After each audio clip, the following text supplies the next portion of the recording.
আসসালামু আলাইকুম প্রিয় দর্শক। আসলে বহুদিন পর দেখলাম আবার ওই আগের মতো স্কুলে যাওয়ার সময় যখন পেয়ারা বানানো খাইতাম, আচার বানানো খাইতাম, এখনও আবার আমার সামনে পড়লো। যাওয়ার পথে রাস্তার পাশে, মাদ্রাসার পাশেই বললেই হয়, পেয়ারা বানানো দেখলাম আচার দিয়ে, মরিচের গুঁড়ো দিয়ে বানানো হইতেছে।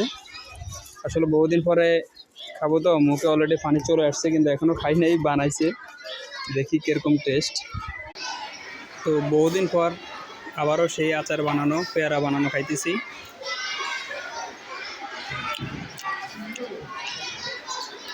আসলে অনেক স্বাদ হয়েছে।